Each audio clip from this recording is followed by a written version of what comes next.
ചെയ്യാം. ജെനി വാ, നമുക്ക് ക്ലാസ്സിലേക്ക് പോവണ്ടേ? അല്ല, ഇതാരും മുട്ടസുട്ടിയോ? നീ എന്താ എന്നെ വിളിച്ചത്? എല്ലടാ, നിനക്കിപ്പോ ചിരിയും കേൾക്കുന്നില്ലേ? നീ പറഞ്ഞ വീട് എനിക്ക് ചിരി നിർത്താൻ തന്നെ പറ്റുന്നില്ല. അയ്യോ ജെയിൻ, ഞാൻ നിന്നെ കളിയാക്കാൻ വേണ്ടി പറഞ്ഞതല്ല. അപ്പോയിക്കോളാം എന്റെ മുമ്പ് നിങ്ങൾ എന്നെ കളിയാക്കലും പോയാ ചിരിക്കുന്നു. ഇതൊക്കെ കൂട്ടിയിട്ട് നിങ്ങൾക്ക് രണ്ടുപേർക്കും ഞാനൊരു മുട്ടം പണി തന്നെ തരും.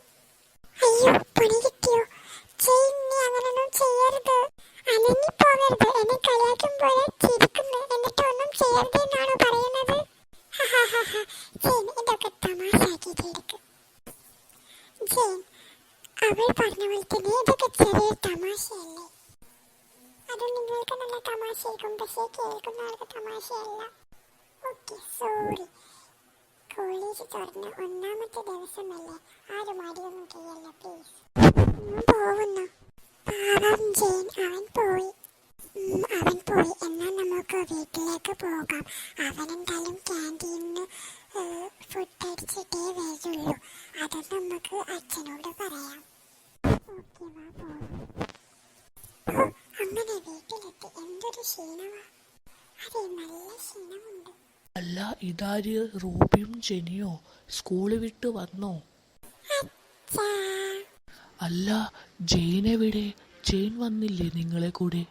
അതൊക്കെ ഒരു കഥയാണ്, ഞങ്ങൾ പിന്നെ പറയാം. അതെ അച്ഛാ, അതൊരു കഥ തന്നെയാണ്. ജെയിൻ പിണങ്ങിപ്പോയി. എന്നാൽ ഞങ്ങൾ അങ്ങോട്ട് ഫ്രഷ് ആവാൻ പോട്ടെ. ഓക്കെ മക്കളെ. അല്ല, ജെയിൻ എത്തിയോ? ഇവൻ ഇപ്പോഴും കരച്ചിലൊന്നും നിർത്തിയില്ലേ? ജെയിൻ എത്തിയോ? മോനെ, ഇതൊക്കെ അവരൊരു തമാശക്ക് പറയുന്നല്ലേ, ഇത് വീട്. അപ്പോഴേക്കും അവൻ പോയോ? അവൻ പോയി.